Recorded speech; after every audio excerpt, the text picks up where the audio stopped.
Hello mga mi! Andito naman po tayo. Magluluto po tayo ngayon ng adobo with pineapple tidbits. Ayan. Panibagong recipe naman po mga mi. Masarap to.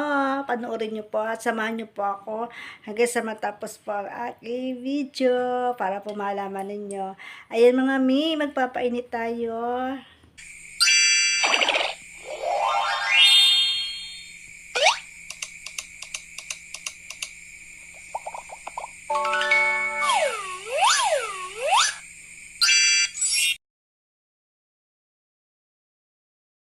Nagpapainit tayo ngayon ng ating mantika sa kawali.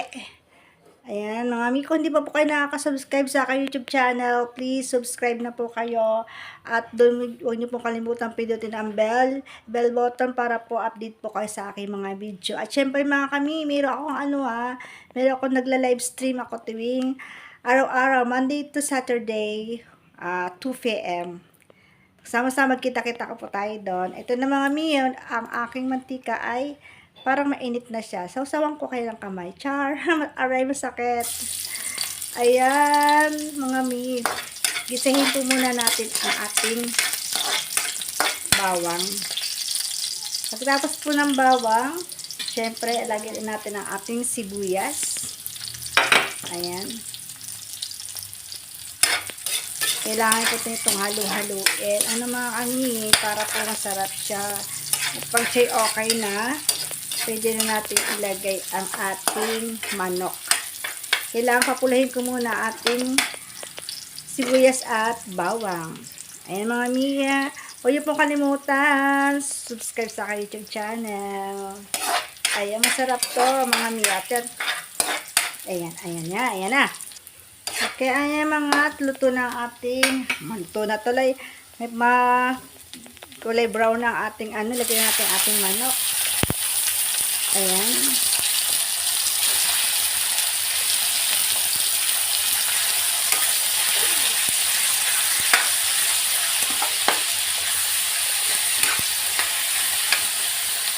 Kailangan lagyan natin ang ating paminta. Tingnan ko na ng paminta mga ha. Sa ang ating itong laurel. Lagay ko na yung lahat ng laurel. Ayan. Kailangan natin takpan yan. Ayan, takpan muna natin siya at hintayin ko natin siyang kumulo isang mga ilang minuto lang. 5 minutes. Ay, char. Okay, tingnan natin at ating balik ka rin ang ating manok. Ayan. Haliilan natin siya, mga kameses, mga mi. Ayan.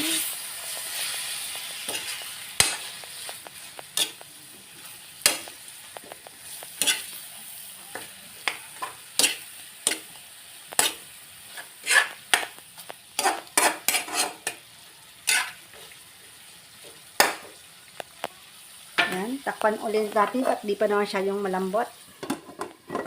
Ayan, balikan natin yan bukas. Charot. Okay. Buksan na po natin at ilagay na natin ang toyo.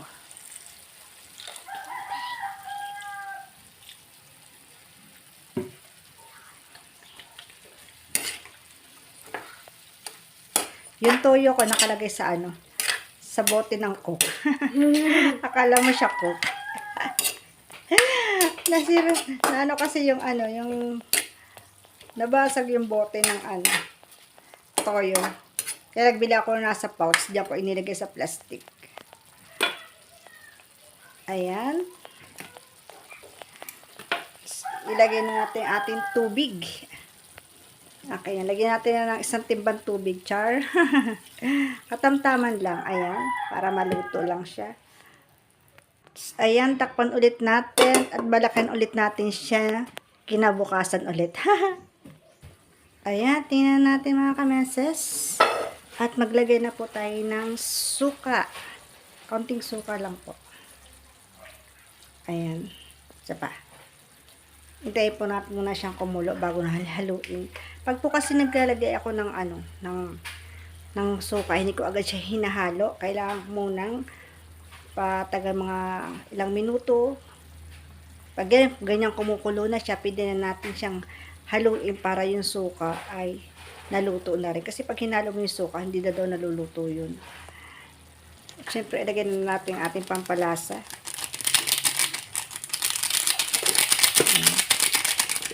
Tapos, ayan, pwede na natin siyang haluin. Kasi okay na yung natagal-tagal naman na. At ilalagay na natin din ang pineapple tidbits. Ayan. Pineapple tidbits natin mga kami, sa atin na ilalagay. Isang pakyan maliit. Ayan.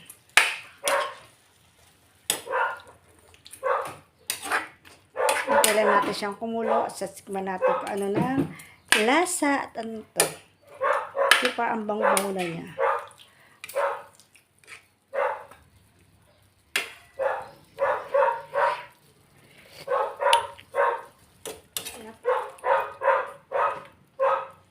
So, mga kameses, dinagdagan ko pa lang ang kaunting tubig saka kaunting toyo para medyo hindi masyadong kati para may pangkinis sa kanin. Halin ulit natin mga kameses.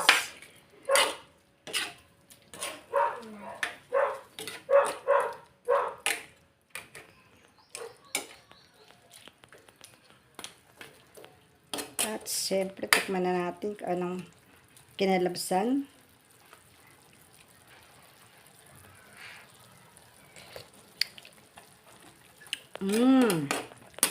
Yes, tama-tama lang mga kameses. Konting kulo na lang ito. So, ayan mga kameses, ay luto na ang ating chicken with pineapple tidbits. Ayan, patayin na po natin ang apoy. At lagyan na natin ang ating lalagyan. Oh, so yummy. Ayan. Oh my God, daandar.